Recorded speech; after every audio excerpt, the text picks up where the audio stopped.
Sueños. Introducción. Antes de los albores de la historia, la humanidad se dedicaba al estudio de los sueños. El hombre sabio entre los antiguos era preeminentemente el intérprete de los sueños.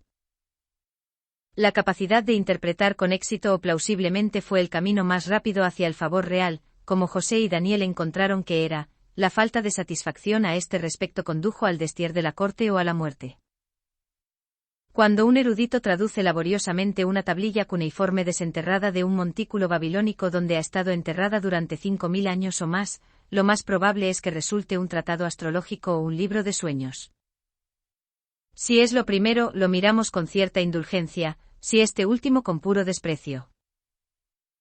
Porque sabemos que el estudio de las estrellas, aunque emprendido por razones egoístas y perseguido en el espíritu de la charlatanería, condujo largamente a la ciencia física, mientras que el estudio de los sueños ha demostrado ser tan poco rentable como el soñar con ellos.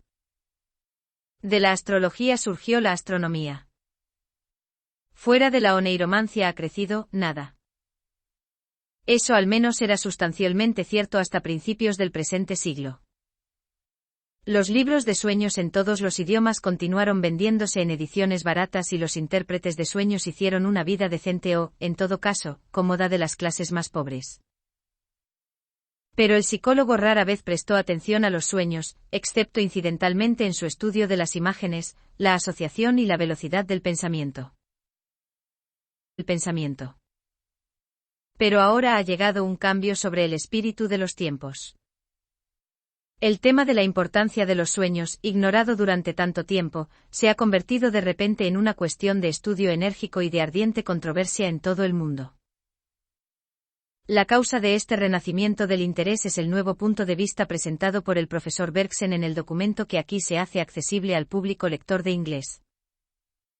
Esta es la idea de que podemos explorar el sustrato inconsciente de nuestra mentalidad, el almacén de nuestros recuerdos, por medio de los sueños, porque estos recuerdos no son de ninguna manera inertes, sino que tienen, por así decirlo, una vida y un propósito propios, y se esfuerzan por elevarse a la conciencia cada vez que tienen una oportunidad, incluso en la semiconciencia de un sueño. Para usar la sorprendente metáfora del profesor Bergson, nuestros recuerdos se empaquetan bajo presión como el vapor en una caldera y el sueño es su válvula de escape. Que esto es más que una mera metáfora ha sido demostrado por el profesor Freud y otros de la Escuela de Viena, que curan los casos de histeria induciendo al paciente a dar expresión a las ansiedades y emociones secretas que, desconocidas para él, se han aprovechado de su mente. La clave de estos pensamientos perturbadores generalmente se obtiene en sueños o estados similares de conciencia relajada. Según los freudianos, un sueño siempre significa algo, pero nunca lo que parece significar. Es simbólico y expresa deseos o temores que normalmente nos negamos a admitir a la conciencia, ya sea porque son dolorosos o porque son repugnantes a nuestra naturaleza moral. Un vigilante está estacionado en la puerta de la conciencia para mantenerlos de vuelta, pero a veces estos intrusos no deseados se deslizan junto a él disfrazados. En manos de los freudianos fanáticos, esta teoría ha desarrollado las extravagancias más salvajes, y la voluminosa literatura del psicoanálisis contiene mucho que al profano le parece tan absurdo como las cosas que llenan el libro de sueños de 25 centavos. Es imposible creer que el subconsciente de cada uno de nosotros no contenga nada más que los especímenes sucios y monstruosos que dragan desde las profundidades mentales de sus pacientes neuropáticos y exhiben con tanto orgullo.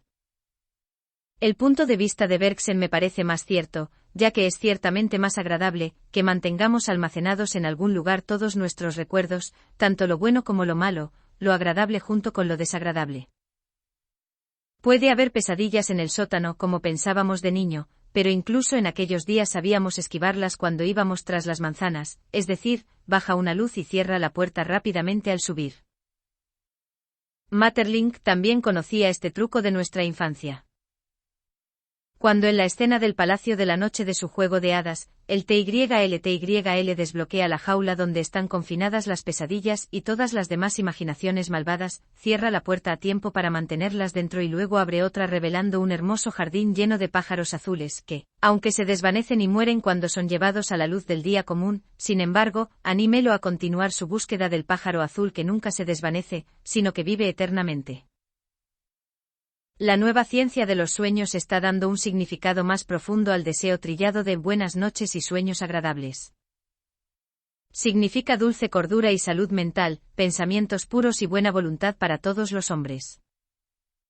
La teoría del sueño del profesor Bergson, aquí expuesta en un lenguaje no técnico, encaja en un nicho particular en su sistema general de filosofía, así como lo hace su pequeño libro sobre la risa. Con las principales características de su filosofía, el público lector inglés está mejor familiarizado que con cualquier otro sistema contemporáneo, ya que sus libros se han vendido aún más rápidamente aquí que en Francia. Cuando el profesor Bergson visitó los Estados Unidos hace 2 años, las salas de conferencias de la Universidad de Columbia, al igual que las del College de France, estaban abarrotadas hasta las puertas y el efecto de su mensaje se vio reforzado por su elocuencia de entrega y encanto de personalidad. El carácter pragmático de su filosofía apela al genio del pueblo estadounidense, como lo demuestra la influencia de la enseñanza de William James y John Dewey, cuyo punto de vista a este respecto se asemeja al de Bergson.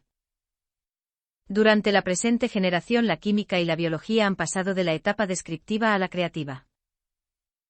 El hombre se está convirtiendo en el señor supremo de los reinos mineral, vegetal y animal.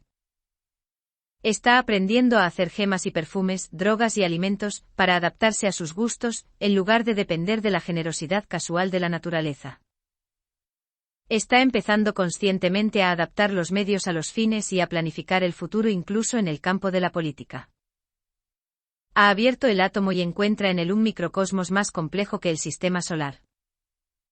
Contempla los elementos que se derriten con un calor ferviente y convierte sus rayos en la curación de sus llagas. Conduce el rayo por el aire y con el producto alimenta sus cultivos. Hace que el desierto florezca como la rosa y del mar saca tierra firme. Trata la tierra como su habitación, remodelándola de acuerdo con sus necesidades siempre variables y ambiciones crecientes. Este hombre moderno planeando, inventando y haciendo, encuentra el reloj de Paley tan poco para su mente como el flujo ciego de átomos de Lucrecio. Un universo terminó de una vez por todas y no hacer nada a partir de entonces, excepto marcar el tiempo, es tan incomprensible para él como un universo que nunca tuvo una mente propia y no conoce ninguna diferencia entre el pasado y el futuro. La idea de la recurrencia eterna no lo asusta como lo hizo Nietzsche, porque él siente que es imposible. La interpretación mecanicista de los fenómenos naturales desarrollada durante el siglo pasado la acepta en todo su valor, y se extendería experimentalmente hasta donde llegará, porque no la encuentra inválida sino inadecuada.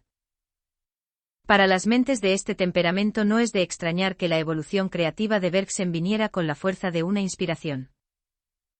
Los hombres se sentían a sí mismos afín a este impulso ascendente, este elan vital, que luchando a lo largo de los siglos con la intratable de la materia inerte, pero finalmente de una manera u otra la obliga a su voluntad, y siempre se esfuerza por aumentar la vitalidad, la mentalidad, la personalidad. Bergson se ha mostrado reacio a comprometerse con la cuestión de la inmortalidad, pero últimamente se ha convencido bastante de ello.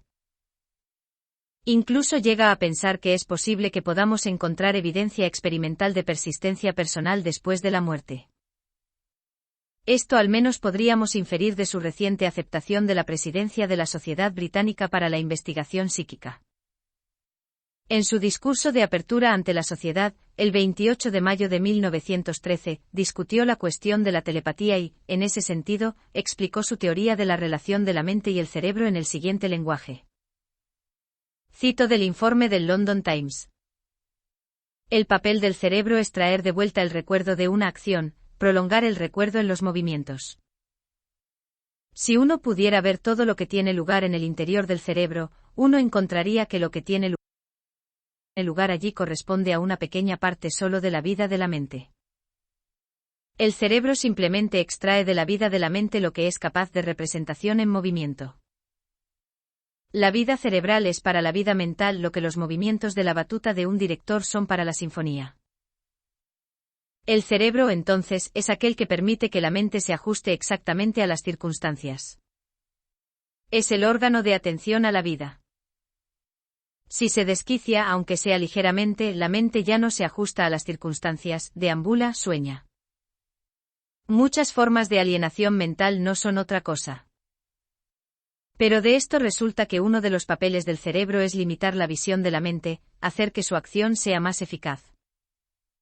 Esto es lo que observamos con respecto a la memoria, donde el papel del cerebro es enmascarar la parte inútil de nuestro pasado para permitir que solo aparezcan los recuerdos útiles. Ciertos recuerdos inútiles, o recuerdos de sueños, logran sin embargo aparecer también, y formar una vaga franja alrededor de los distintos recuerdos. No sería en absoluto sorprendente que las percepciones de los órganos de nuestros sentidos, percepciones útiles, fueran el resultado de una selección o de una canalización trabajada por los órganos de nuestros sentidos en interés de nuestra acción, sino que aún debería haber alrededor de esas percepciones una franja de percepciones vagas, capaces de volverse más distintas en casos extraordinarios y anormales. Esos serían precisamente los casos con los que se ocuparía la investigación psíquica. Esta concepción de la acción mental forma, como se verá, el fundamento de la teoría de los sueños que el profesor Bergson presentó por primera vez en una conferencia ante el Institut Psychologique, el 26 de 1901 marzo. Fue publicado en la Revue Scientifique del 8 de junio de 1901. Una traducción al inglés revisada por el autor e impresa en The Independent del 23 y 30 de octubre de 1913, aparece aquí por primera vez en forma de libro.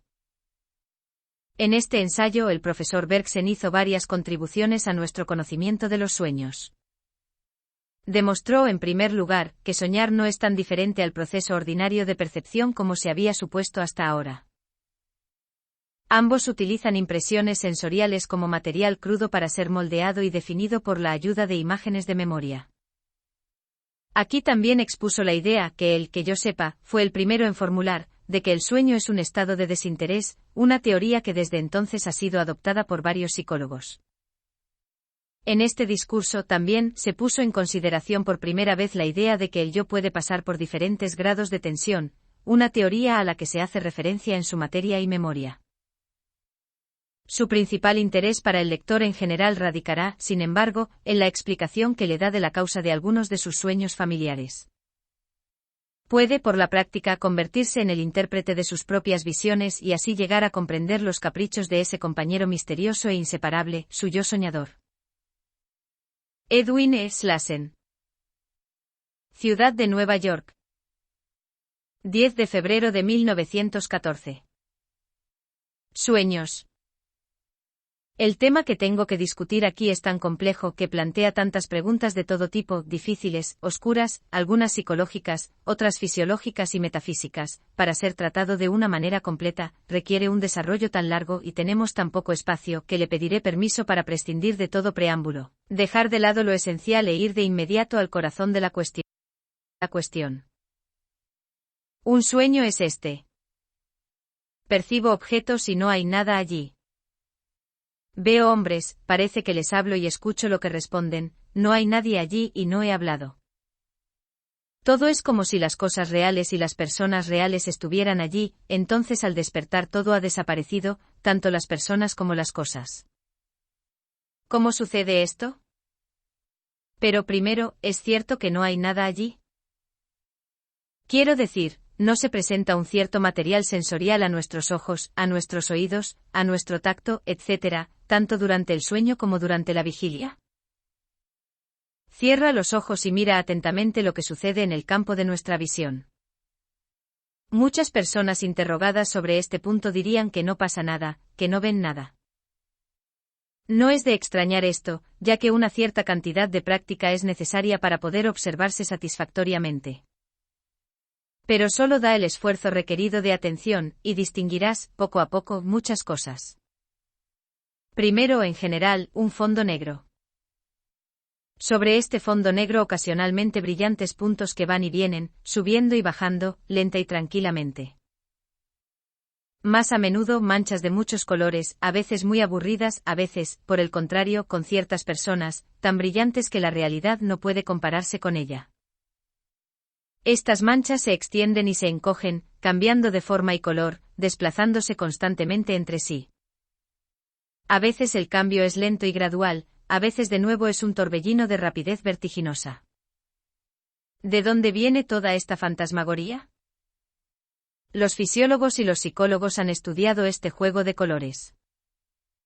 Espectros oculares, manchas de colores, fosfenos, tales son los nombres que han dado al fenómeno. Lo explican bien por las ligeras modificaciones que se producen incesantemente en la circulación retiniana, bien por la presión que el párpado cerrado ejerce sobre el globo ocular, provocando una excitación mecánica del nervio óptico. Pero poco importa la explicación del fenómeno y el nombre que se le dé. Ocurre universalmente y constituye, puedo decir de inmediato, el material principal del que damos forma a nuestros sueños, cosas sobre las que están hechos los sueños. Hace 30 o 40 años, M. Alfred Maury y casi al mismo tiempo, M. de Hervey, de St. Denis, habían observado que en el momento de quedarse dormidos estas manchas de colores y formas en movimiento se consolidan, se fijan, toman contornos definidos, los contornos de los objetos y de las personas que nos sueñan. Pero esta es una observación que debe aceptarse con cautela, ya que emana de psicólogos ya medio dormidos. Más recientemente un psicólogo estadounidense, el profesor Ladd, de Yale, ha ideado un método más riguroso, pero de difícil aplicación, porque requiere una especie de entrenamiento. Consiste en adquirir el hábito al despertar por la mañana de mantener los ojos cerrados y retener durante unos minutos el sueño que se está desvaneciendo del campo de visión y que pronto sin duda se habría desvanecido del de la memoria. Entonces uno ve las figuras y objetos del sueño derretirse poco a poco en fosfenos, identificándose con las manchas de colores que el ojo realmente percibe cuando los párpados están cerrados. Uno lee, por ejemplo, un periódico, ese es el sueño. Uno despierta y queda del periódico cuyos contornos definidos se borran, solo una mancha blanca con marcas negras aquí y allá, esa es la realidad. O nuestro sueño nos lleva al mar abierto, a nuestro alrededor, el océano extiende sus olas de gris amarillento con aquí y allá una corona de espuma blanca. Al despertar, todo se pierde en un gran lugar, mitad amarillo y mitad gris, sembrado de puntos brillantes. El lugar estaba allí, los puntos brillantes estaban allí. Realmente se presentó a nuestras percepciones en el sueño un polvo visual, y fue este polvo el que sirvió para la fabricación de nuestros sueños. ¿Será esto suficiente por sí solo? Aún considerando la sensación de la vista, debemos agregar a estas sensaciones visuales que podemos llamar internas todas aquellas que continúan llegando a nosotros desde una fuente externa. Los ojos, cuando están cerrados, todavía distinguen la luz de la sombra, e incluso, hasta cierto punto, luces diferentes entre sí. Estas sensaciones de luz, que emanan del fuera, están en el fondo de muchos de nuestros sueños. Una vela encendida abruptamente en la habitación sugerirá, por ejemplo, al durmiente, si su sueño no es demasiado profundo, un sueño dominado por la imagen del fuego, la idea de un edificio en llamas. Permítanme citarles dos observaciones de M. Tissier sobre este tema. B. Lian sueña que el teatro de Alejandría está en llamas, la llama ilumina todo el lugar. De repente se encuentra transportado al medio de la fuente en la plaza pública. Una línea de fuego corre a lo largo de las cadenas que conectan los grandes postes colocados alrededor del margen. Luego se encuentra en París en la exposición, que está en llamas. Participa en escenas terribles, etc. Se despierta con un comienzo, sus ojos captan los rayos de luz proyectados por la linterna oscura que la enfermera nocturna parpadea hacia su cama de paso. M. Bertrand sueña que está en la infantería de marina donde sirvió anteriormente. Va a Fort de France, a Toulon, a Lorient, a Crimea, a Constantinopla. Ve relámpagos, oye truenos, participa en un combate en el que ve saltar fuego de las bocas de cañón.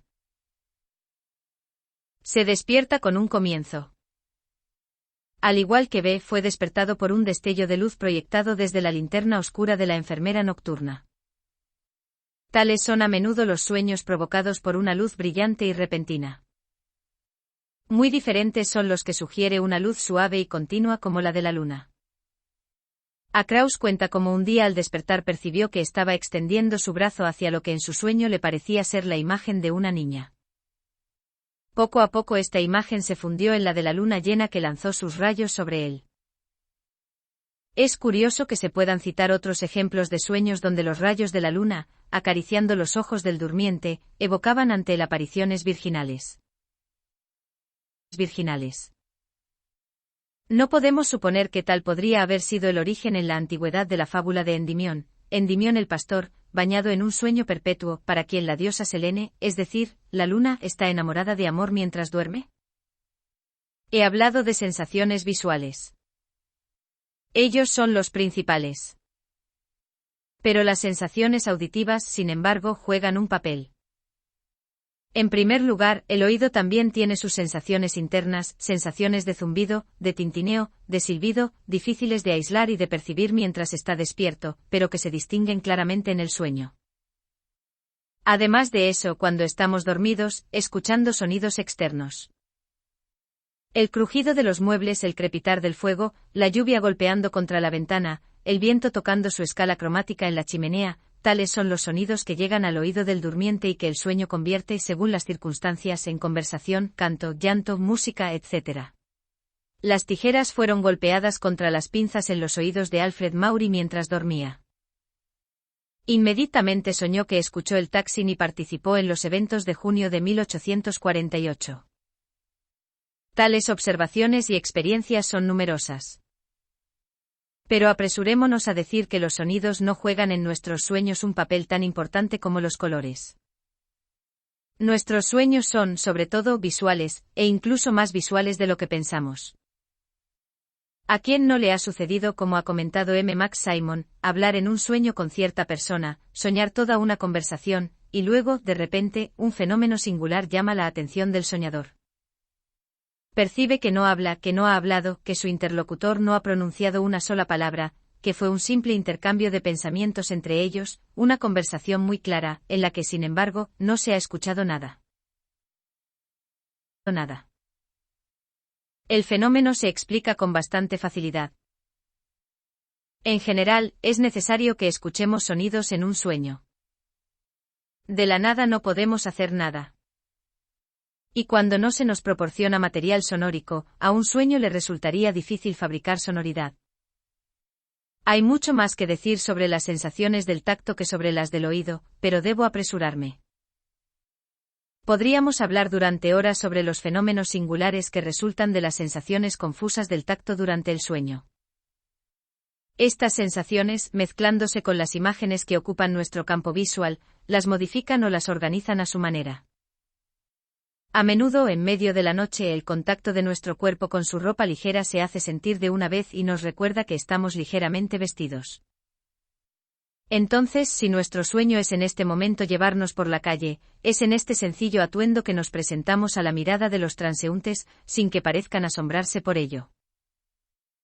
Nosotros mismos estamos asombrados en el sueño, pero eso nunca parece sorprender a otras personas.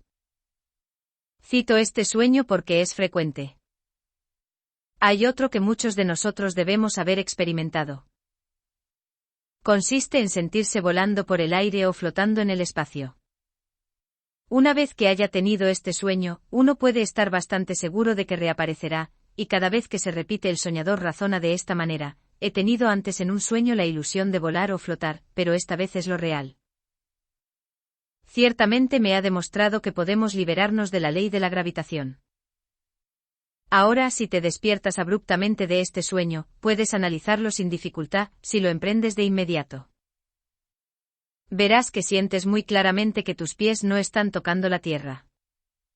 Y sin embargo, al no creerte dormido, has perdido de vista el hecho de que estás acostado. Por lo tanto, dado que no estás acostado y sin embargo, tus pies no sienten la resistencia del suelo, la conclusión es natural de que estás flotando en el espacio. Observe esto también: cuando la levitación acompaña el vuelo, es solo en un lado que hace un esfuerzo para volar. Y si te despertaras en ese momento encontrarías que este lado es sobre el que estás acostado, y que la sensación de esfuerzo por volar coincide con la sensación real que te da la presión de tu cuerpo contra la cama.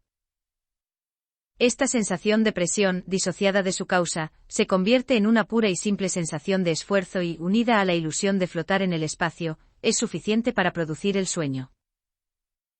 Es interesante ver que estas sensaciones de presión, subiendo, por así decirlo, al nivel de nuestro campo visual y aprovechando el polvo luminoso que lo llena, efectúan su transformación en formas y colores. M. Max Simon cuenta que ha tenido un sueño extraño y algo doloroso. Soñó que se enfrentaba a dos pilas de monedas de oro, una al lado de la otra y de altura desigual, que por una razón u otra tuvo que igualar.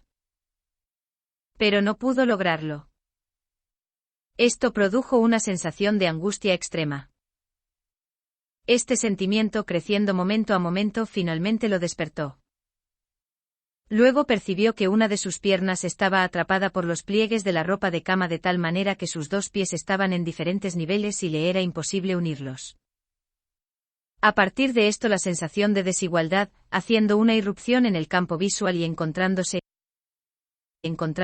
tal al menos es la hipótesis que propongo, una o más manchas amarillas, se expresó visualmente por la desigualdad de las dos pilas de piezas de oro.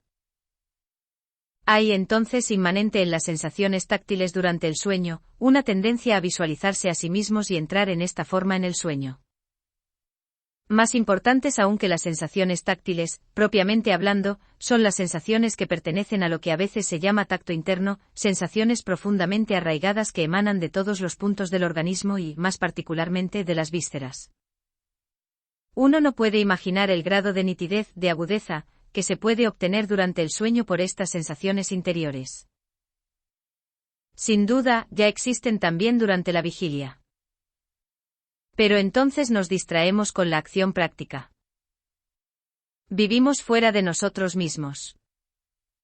Pero el sueño nos hace retirarnos a nosotros mismos.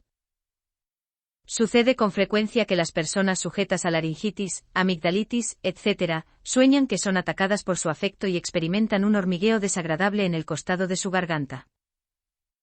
Cuando despiertan, no sienten nada más, y lo creen una ilusión, pero unas horas más tarde la ilusión se hace realidad. Se citan enfermedades y accidentes graves, ataques de epilepsia, afecciones cardíacas, etc., que han sido previstos y, por así decirlo, profetizados en sueños. No necesitamos asombrar, entonces, que filósofos como Schopenhauer hayan visto en el sueño una reverberación, en el corazón de la conciencia, de perturbaciones que emanan del sistema nervioso simpático, y que psicólogos como Skinner han atribuido a cada uno de nuestros órganos el poder de provocar un tipo de sueño bien determinado que lo representa, por así decirlo, simbólicamente, y finalmente que médicos como Artigues han escrito tratados sobre el valor semiológico de los sueños, es decir, el método de hacer uso de los sueños para el diagnóstico de ciertas enfermedades.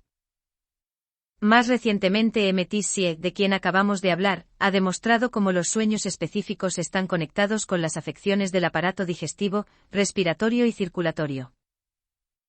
Voy a resumir lo que acabo de decir. Cuando estamos durmiendo de forma natural, no es necesario creer, como a menudo se ha supuesto, que nuestros sentidos están cerrados a las sensaciones externas. Nuestros sentidos siguen activos. Actúan, es cierto, con menos precisión, pero en compensación abrazan una serie de impresiones, subjetivas, que pasan desapercibidas cuando estamos despiertos, porque entonces vivimos en un mundo de percepciones comunes a todos los hombres y que reaparecen en el sueño, cuando vivimos solo para nosotros mismos. Así, nuestra facultad de percepción sensorial, lejos de estrecharse durante el sueño en todos los puntos, se extiende por el contrario, al menos en ciertas direcciones, en su campo de operaciones. Es cierto que muchas veces pierde en energía, en tensión, lo que gana en extensión. Nos trae solo impresiones confusas. Estas impresiones son los materiales de nuestros sueños. Pero son solo los materiales, no son suficientes para producirlos. No son suficientes para producirlos porque son vagos e indeterminados. Para hablar solo de aquellos que juegan el papel principal, los colores y formas cambiantes, que se despliegan ante nosotros cuando nuestros ojos están cerrados, nunca tienen contornos bien definidos. Aquí hay líneas negras sobre un fondo blanco. Pueden representar para el soñador la página de un libro, o la fachada de una nueva casa con persianas oscuras, o cualquier otra cosa. ¿Quién elegirá? ¿Cuál es la forma que imprimirá su decisión sobre la indecisión de este material? Esta forma es nuestra memoria. Observemos primero que el sueño en general no crea nada. Sin duda se pueden citar algunos ejemplos de producción artística, literaria y científica en los sueños. Recordaré solo la conocida anécdota contada de Tartini, violinista-compositor del siglo XVIII. Mientras intentaba componer una sonata y la musa permanecía recalcitrante, se fue a dormir y vio en un sueño al diablo, que tomó su violín y tocó con mano maestra la sonata deseada. Tartini lo escribió de memoria cuando despertó. Nos ha llegado bajo el nombre de La Sonata del Diablo. Pero es muy difícil con respecto a casos tan antiguos distinguir entre historia y leyenda. Deberíamos tener autoobservaciones de cierta autenticidad. Ahora no he podido encontrar nada más que el del novelista inglés contemporáneo Stevenson. En un ensayo muy curioso titulado Un capítulo sobre los sueños, este autor, dotado de un raro talento para el análisis, nos explica cómo la más original de sus historias ha sido compuesta o al menos esbozada en sueños. Pero lea el capítulo cuidadosamente. Verás que en cierto momento de su vida Stevenson había llegado a estar en un estado psíquico habitual en el que le resultaba muy difícil decir si estaba durmiendo o despertando. Esa me parece la verdad. Cuando la mente crea, yo diría que cuando es capaz de dar el esfuerzo de organización y síntesis que es necesario para triunfar sobre una cierta dificultad, para resolver un problema, para producir una obra viva de la imaginación, no estamos realmente dormidos, o al menos esa parte de nosotros mismos que trabaja no es lo mismo que la que duerme. No podemos decir, entonces, que es un sueño. En el sueño propiamente dicho, en el sueño que absorbe toda nuestra personalidad, son los recuerdos y solo los recuerdos los que tejen la red de nuestros sueños. Pero muchas veces no los reconocemos. Pueden ser recuerdos muy antiguos olvidados durante las horas de vigilia, extraídos de las profundidades más oscuras de nuestro pasado, pueden ser, a menudo son, recuerdos de objetos que hemos percibido distraídamente casi inconscientemente mientras estamos despiertos. O pueden ser fragmentos de recuerdos rotos que han sido recogidos aquí y allá y mezclados por casualidad, componiendo un todo incoherente e irreconocible. Ante estos extraños ensamblajes de imágenes que no presentan ningún significado plausible, nuestra inteligencia, que está lejos de renunciar a la facultad de razonamiento durante el sueño, como se ha afirmado, busca una explicación, trata de llenar la laguna. Los llena llamando a otros recuerdos que presentándose a menudo con las mismas deformaciones y las mismas incoherencias que los anteriores, exigen a su vez una nueva explicación, y así sucesivamente indefinidamente. Pero no insisto en este punto por el momento. Basta con decir, para responder a la pregunta que he propuesto, que el poder formativo de los materiales proporcionados al sueño por los diferentes sentidos, el poder que convierte en objetos precisos y determinados las sensaciones vagas e indistintas que el soñador recibe de sus ojos, de sus oídos y de toda la superficie interior de su cuerpo, es la memoria. Memoria. En un estado de vigilia tenemos recuerdos que aparecen y desaparecen, ocupando nuestra mente a su vez. Pero siempre son recuerdos que están estrechamente relacionados con nuestra situación actual, nuestra ocupación actual, nuestra acción presente. Recuerdo en este momento el libro de M. de Hervey sobre los sueños, eso es porque estoy discutiendo el tema de los sueños y este acto orienta en cierta dirección particular la actividad de mi memoria. Los recuerdos que evocamos mientras despertamos, por muy distantes que puedan parecer al principio de la acción presente, siempre están conectados con ella de alguna manera. ¿Cuál es el papel de la memoria en un animal? Es recordarle en cualquier circunstancia, las consecuencias ventajosas o perjudiciales que han surgido anteriormente en circunstancias análogas, para instruirlo sobre lo que debe hacer. En el hombre la memoria es, sin duda, menos esclava de la acción, pero aún así se adhiere a ella. Nuestros recuerdos en un momento dado forman un todo sólido, una pirámide, por así decirlo, cuyo punto se inserta precisamente en nuestra acción presente.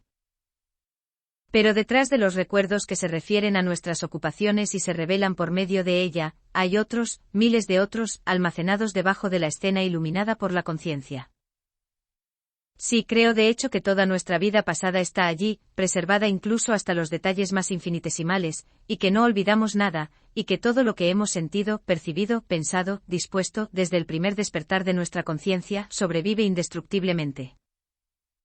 Pero los recuerdos que se conservan en estas oscuras profundidades están ahí en el estado de fantasmas invisibles. Aspiran, quizás, a la luz, pero ni siquiera intentan elevarse a ella, saben que es imposible y que yo, como ser vivo y actuando, tengo algo más que hacer que ocuparme de ellos. Pero supongamos que en un momento dado, me desintereso de la situación presente, de la acción presente en resumen, de todo lo que previamente ha fijado y guiado mi memoria, supongamos, en otras palabras, que estoy dormido. Entonces estos recuerdos, percibiendo que he quitado el obstáculo, han levantado la trampilla que los ha mantenido bajo el suelo de la conciencia, surgen de las profundidades, se levantan, se mueven, realizan en la noche de la inconsciencia una gran danza macabra. Corren juntos hacia la puerta que ha quedado entreabierta. Todos quieren pasar. Pero no pueden, hay demasiados de ellos. De las multitudes que son llamadas, ¿cuáles serán elegidas? No es difícil de decir. Antiguamente, cuando estaba despierto, los recuerdos que forzaban su camino eran aquellos que podían implicar afirmaciones de relación con la situación actual, con lo que veía y escuchaba a mi alrededor. Ahora son imágenes más vagas las que ocupan mi vista, más sonidos indecisos que afectan a mi oído, toques más indistintos que se distribuyen sobre la superficie de mi cuerpo, pero también están las sensaciones más numerosas que surgen de las partes más profundas del organismo. Así pues, entre los recuerdos fantasmas que aspiran a llenarse de color, de sonoridad, en definitiva de materialidad, los únicos que triunfan son los que pueden asimilarse con el color polvo que percibimos, las sensaciones externas e internas que captamos, etc., y que además, responden al tono afectivo de nuestra sensibilidad general. 1. Cuando esta unión se efectúa entre la memoria y la sensación, tenemos un sueño. En una página poética de las Eneadadas, el filósofo Plotino, intérprete y continuador de Platón, nos explica cómo los hombres cobran vida. La naturaleza, dice, esboza los cuerpos vivos, pero los esboza solamente. Dejada a sus propias fuerzas, nunca podrá completar la tarea. Por otro lado, las almas habitan el mundo de las ideas. Incapaces en sí mismos de actuar, ni siquiera pensando en la acción, flotan más allá del espacio y más allá del tiempo. Pero entre todos los cuerpos, hay algunos que responden especialmente por su forma a las aspiraciones de algunas almas particulares, y entre estas almas hay aquellas que se reconocen en algún cuerpo en particular. El cuerpo, que no viene del todo viable de la mano de la naturaleza, se eleva hacia el alma que podría darle vida completa, y el alma, mirando al cuerpo y creyendo que percibe su propia imagen como en un espejo y atraída, fascinada por la imagen, se deja caer. Cae, y esta caída es vida. Puedo comparar con estas almas separadas los recuerdos sumergidos en la oscuridad del inconsciente. Por otro lado, nuestras sensaciones nocturnas se asemejan a estos cuerpos incompletos. La sensación es cálida, coloreada, vibrante y casi viva, pero vaga. La memoria es completa, pero aireada y sin vida. La sensación desea encontrar una forma en la que moldear la vaguedad de sus contornos. La memoria obtendría materia para llenarla, para lastre, en definitiva para realizarla. Se sienten atraídos el uno hacia el otro, y la memoria fantasma, encarnada en la sensación que le trae carne y hueso, se convierte en un ser con vida propia, en sueño. El nacimiento de un sueño no es entonces ningún misterio. Se asemeja al nacimiento de todas nuestras percepciones. El mecanismo del sueño es el mismo, en general, que el de la percepción normal. Cuando percibimos un objeto real, lo que realmente vemos, la materia sensible de nuestra percepción, es muy poco en comparación con lo que nuestra memoria le agrega. Cuando lees un libro, cuando miras tu periódico, ¿supones que todas las cartas impresas realmente entran en tu conciencia? En ese caso, todo el día difícilmente sería lo suficientemente largo como para que leas un periódico. Lo cierto es que ves en cada palabra e incluso en cada miembro de una frase solo algunas letras o incluso algunas marcas características, lo suficiente como para permitirte adivinar el resto. Todo lo demás que crees ver, realmente te das a ti mismo como una alucinación. Hay numerosos y decisivos experimentos que no dejan lugar a dudas sobre este punto. Citaré solo los de Goldscheider y Müller. Estos experimentadores escribieron o imprimieron algunas fórmulas de uso común, positivamente no admisión, prefacio a la cuarta edición, etc. Pero se encargaron de escribir las palabras incorrectamente, cambiando y sobre todo, omitiendo letras. Estas frases fueron expuestas en una habitación oscura. La persona que sirvió como sujeto del experimento fue colocada ante ellos y no sabía, por supuesto, lo que se había escrito. Luego la inscripción fue iluminada por la luz eléctrica durante un tiempo muy corto, demasiado corto para que el observador pudiera percibir realmente todas las letras. Comenzaron determinando experimentalmente el tiempo necesario para ver una letra del alfabeto. Era entonces fácil organizarlo para que el observador no pudiera percibir más de 8 o 10 letras, por ejemplo, de las 30 o 40 letras que componían la fórmula. Por lo general, sin embargo, leía toda la frase sin dificultad. Pero ese no es para nosotros el punto más instructivo de este experimento. Si se le pregunta al observador cuáles son las letras que está seguro de haber visto, estas pueden ser, por supuesto, las cartas realmente escritas, pero también puede haber letras ausentes, ya sean cartas que reemplazamos por otras o que simplemente han sido omitidas. Así, un observador verá claramente a plena luz una letra que no existe, si esta letra, debido al sentido general, debería entrar en la frase. Los caracteres que realmente han afectado al ojo se han utilizado solo para servir como una indicación de la memoria inconsciente del observador. Este recuerdo descubriendo el recuerdo apropiado, es decir, encontrando la fórmula a la que estos personajes dan un comienzo hacia la realización, proyecta el recuerdo externamente en una forma alucinatoria. Es este recuerdo, y no las palabras mismas, lo que el observador ha visto. Se demuestra así que la lectura rápida es en gran parte una obra de adivinación, pero no de adivinación abstracta. Es una exteriorización de los recuerdos que aprovechan, hasta cierto punto, la realización parcial que encuentran aquí y allá para realizarse completamente.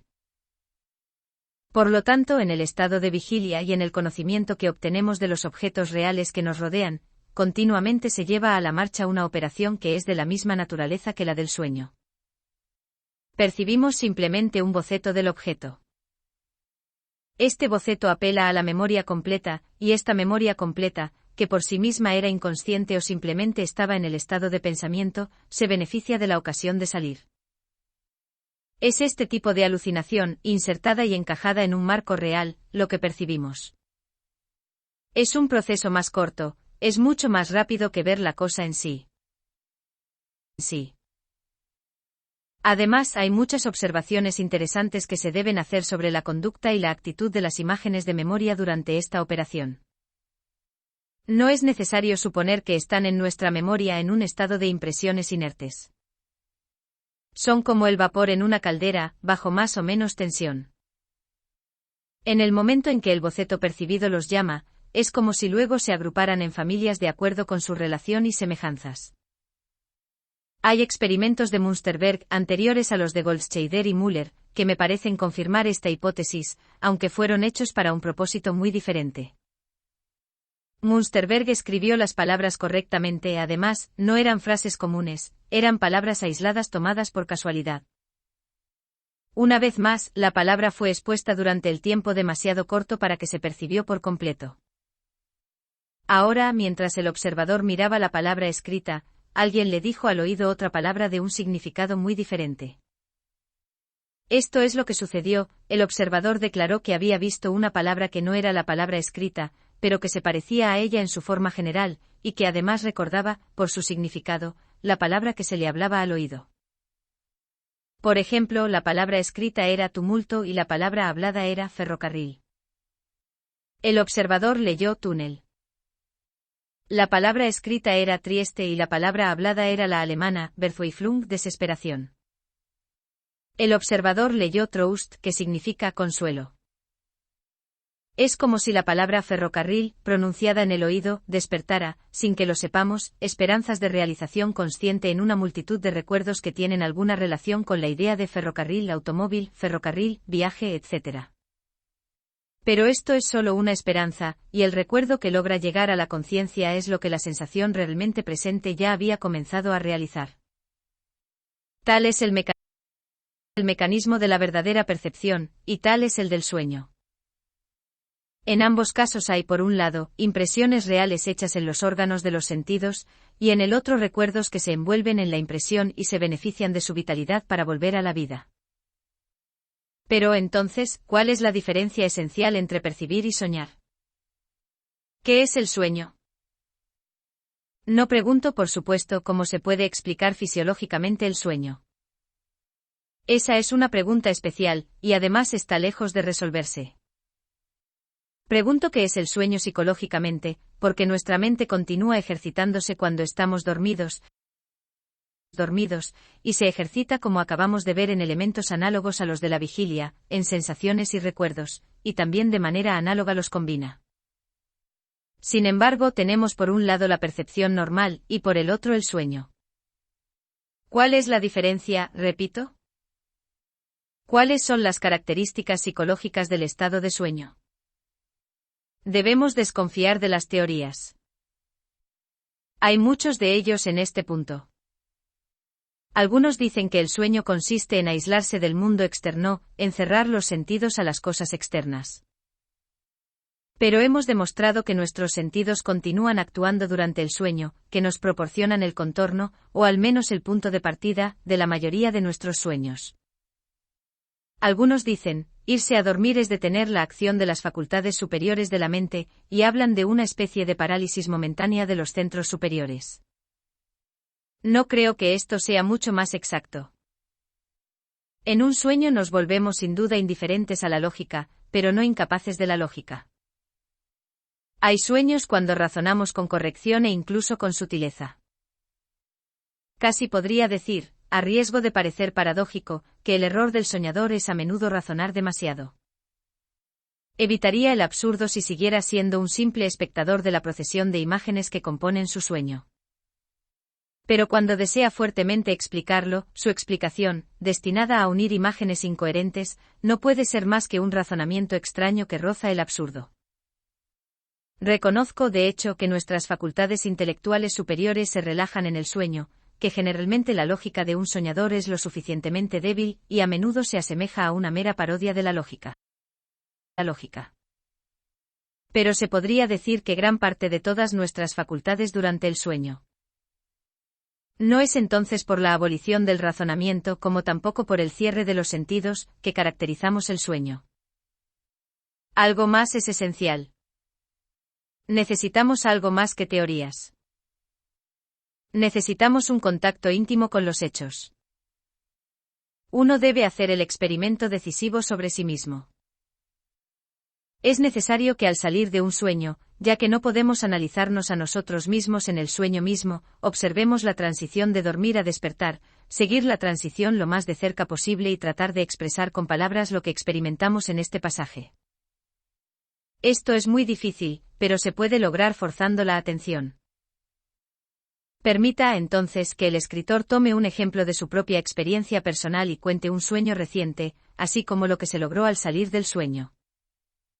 Ahora el soñador soñaba que estaba hablando ante una asamblea, que estaba haciendo un discurso político ante una asamblea política. Luego, en medio del auditorio, se levantó un murmullo. El murmullo aumentado, se convirtió en un murmullo. Luego se convirtió en un rugido, un tumulto espantoso, y finalmente resonaron todas las partes cronometradas a un ritmo uniforme los gritos «fuera! ¡Fuera!». En ese momento se despertó.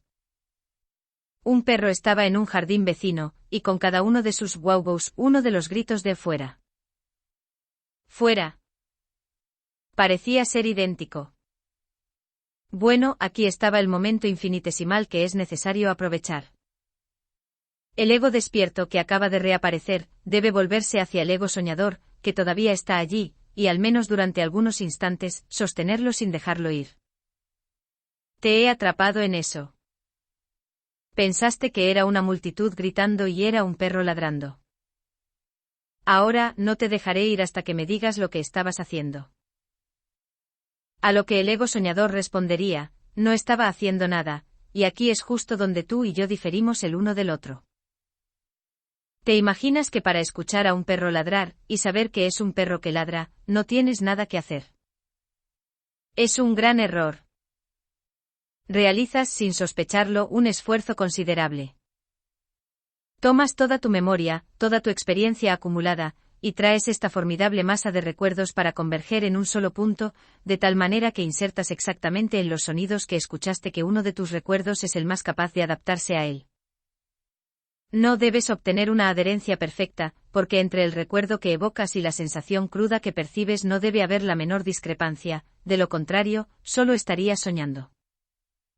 Este ajuste solo se puede obtener mediante un esfuerzo de la memoria y un esfuerzo de la percepción, al igual que el sastre que se está probando un nuevo abrigo junta los trozos de tela que ajusta a la forma de su cuerpo con el fin de fijarlos. Ejerces entonces continuamente cada momento del día, un esfuerzo enorme. Tu vida en un estado de vigilia es una vida de trabajo, incluso cuando crees que no estás haciendo nada, porque a cada minuto tienes que elegir y cada minuto excluido. Tú eliges entre tus sensaciones, ya que rechazas de tu conciencia 1000 sensaciones subjetivas que regresan en la noche cuando duermes. Eliges y con extrema precisión y delicadeza entre tus recuerdos, ya que rechazas todo aquello que no se adapte exactamente a tu estado actual.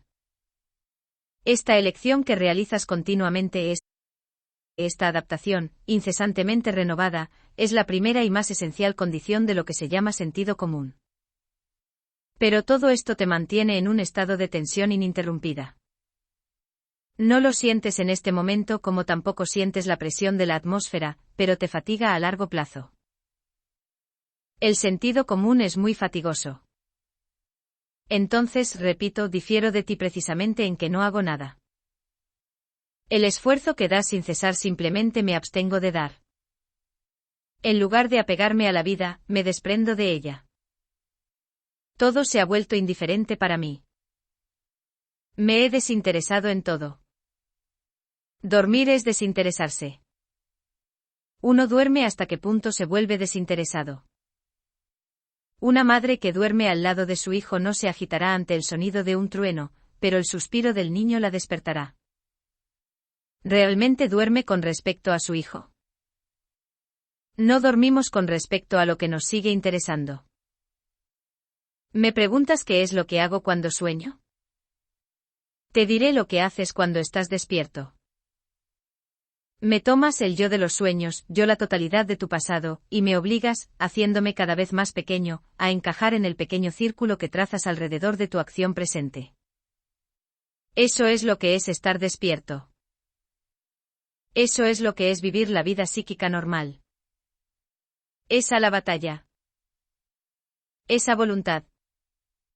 En cuanto al sueño, ¿realmente necesitas que te lo explique?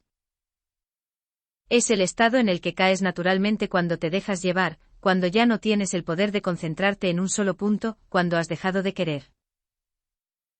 Lo que necesita mucho más que explicarse es el maravilloso mecanismo por el cual en cualquier momento tu voluntad obtiene instantáneamente, y casi inconscientemente, la concentración de todo lo que tienes dentro de ti en un mismo punto, el punto que te interesa.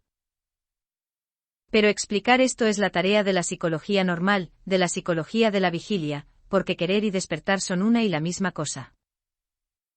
Esto es lo que diría el ego soñador. Y nos diría muchas otras cosas todavía si pudiéramos dejar que hable libremente. Pero resumamos brevemente la diferencia esencial que separa un sueño del estado de vigilia. En el sueño se ejercen las mismas facultades que durante la vigilia, pero están en un estado de tensión en un caso, y de relajación en el otro. El sueño consiste en toda la vida mental menos la tensión, el esfuerzo y el movimiento corporal. Percibimos todavía, recordamos todavía, razonamos todavía. Todo esto puede abundar en el sueño, porque la abundancia, en el dominio de la mente, no significa esfuerzo. Lo que requiere un esfuerzo es la precisión del ajuste. Conectar el sonido de un perro ladrando con el recuerdo de una multitud que murmura y grita no requiere ningún esfuerzo. Pero para que este sonido se perciba como el ladrido de un perro, se debe hacer un esfuerzo positivo. Es esta fuerza de la que carece el soñador. Es por eso y solo por eso que se distingue del hombre despierto. De esta diferencia esencial se pueden extraer muchas otras. Podemos llegar a comprender las principales características del sueño. Pero solo puedo esbozar el esquema de este estudio. Depende Depende especialmente de 3 puntos que son, la incoherencia de los sueños, la abolición del sentido de duración que a menudo parece manifestarse en los sueños y finalmente el orden en que los recuerdos se presentan al soñador, luchando por las sensaciones presentes donde deben encarnarse. La incoherencia del sueño me parece bastante fácil de explicar. Como es característico del sueño no exigir un ajuste completo entre la imagen de la memoria y la sensación, sino por el contrario, permitir algún juego entre ellos, recuerdos muy diferentes pueden adaptarse a la misma sensación. Por ejemplo, puede haber en el campo de visión una mancha verde con puntos blancos. Esto podría ser un césped salpicado de flores blancas. Podría ser una mesa de billar con sus bolas. Podría ser una serie de otras cosas además.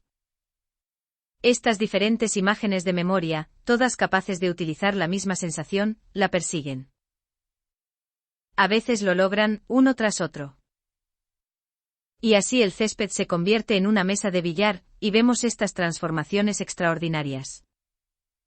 A menudo es al mismo tiempo y en conjunto que estas imágenes de memoria se unen a la sensación, y luego el césped será una mesa de billar.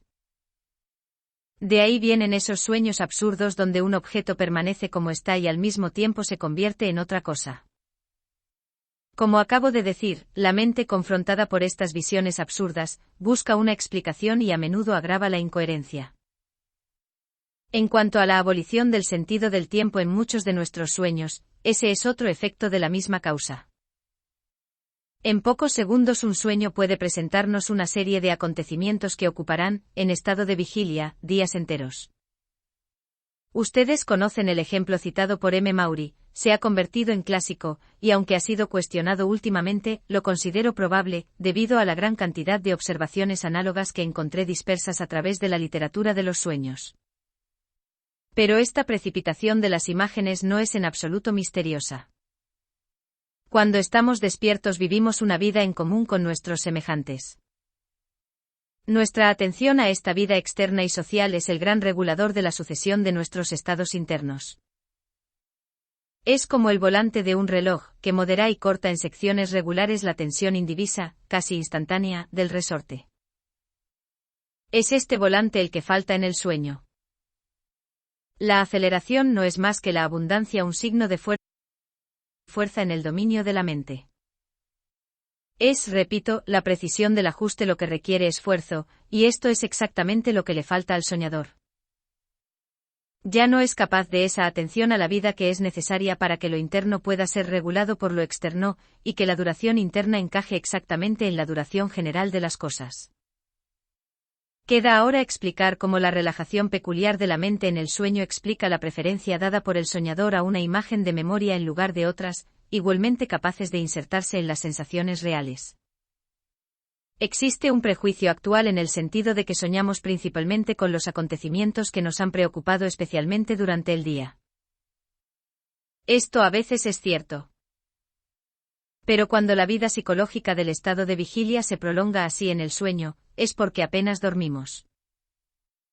Un sueño lleno de sueños de este tipo sería un sueño del que salimos bastante fatigados. En el sueño normal, nuestros sueños se refieren más bien a sí mismos, a que otras cosas sean iguales, a los pensamientos por los que hemos pasado rápidamente o a objetos que hemos percibido casi sin prestarles atención. Si soñamos con eventos del mismo día, son los hechos más insignificantes, y no los más importantes, los que tienen la mejor oportunidad de reaparecer. Estoy totalmente de acuerdo en este punto con la observación de W. Robert, de Delig y de Freud. Estaba en la calle, estaba esperando un coche de calle, me paré al lado de la pista y no corra el menor riesgo. Pero sí, en el momento en que pasó el tranvía, la idea de un posible peligro se me hubiera pasado por la cabeza o incluso si mi cuerpo hubiera retrocedido instintivamente sin que yo hubiera sido consciente de sentir ningún miedo, podría soñar esa noche que el coche había atropellado mi cuerpo. Observo al lado de la cama a un inválido cuya condición es desesperada. Si en algún momento, tal vez sin siquiera ser consciente de ello, hubiera esperado contra la esperanza, podría soñar que el inválido se curó. Debería soñar con la cura, en cualquier caso, más probablemente que eso debería soñar con la enfermedad. En resumen, los eventos que reaparecen por preferencia en el sueño son aquellos en los que hemos pensado más distraídamente. ¿Qué hay de sorprendente en eso? El ego del sueño es un ego que está relajado. Los recuerdos que recoge más fácilmente son los recuerdos de relajación y distracción, aquellos que no llevan la marca del esfuerzo. Es cierto que en un letargo muy profundo la ley que regula la reaparición de los recuerdos puede ser muy diferente. No sabemos casi nada de este profundo sueño. Los sueños que lo llenan son, por regla general, los sueños que olvidamos. A veces, sin embargo, recuperamos algo de ellos. Y luego es un sentimiento muy peculiar, extraño, indescriptible que experimentamos. Nos parece que hemos regresado de lejos en el espacio y de lejos en el tiempo. Son sin duda escenas muy antiguas, escenas de juventud o infancia que vivimos entonces en todos sus detalles, con un estado de ánimo que las colorea con esa sensación fresca de infancia y juventud que buscamos en vano revivir cuando estamos despiertos. Es sobre este profundo sueño que la psicología debe dirigir sus esfuerzos, no solo para estudiar el mecanismo de la memoria inconsciente, sino para examinar los fenómenos más misteriosos que son planteados por la investigación psíquica. No me atrevo a expresar una opinión sobre los fenómenos de esta clase, pero no puedo evitar dar cierta importancia a las observaciones recogidas por un método tan riguroso y con un celo tan infatigable por la Sociedad para la Investigación Psíquica. Si la telepatía influye en nuestros sueños, es muy probable que en este profundo sueño tenga la mayor oportunidad de manifestarse. Pero repito, no puedo expresar una opinión sobre este punto. He seguido adelante contigo hasta donde he optado, me detengo en el umbral del misterio. Explorar las profundidades más secretas del inconsciente, trabajar en lo que acabo de llamar el subsuelo de la conciencia, esa será la tarea principal de la psicología en el siglo que se abre. No dudo de que allí le esperan maravillosos descubrimientos, tan importantes quizás como lo han sido en los siglos anteriores los descubrimientos de las ciencias físicas y naturales. Esa es al menos la promesa que le hago, ese es el deseo que tengo para terminar.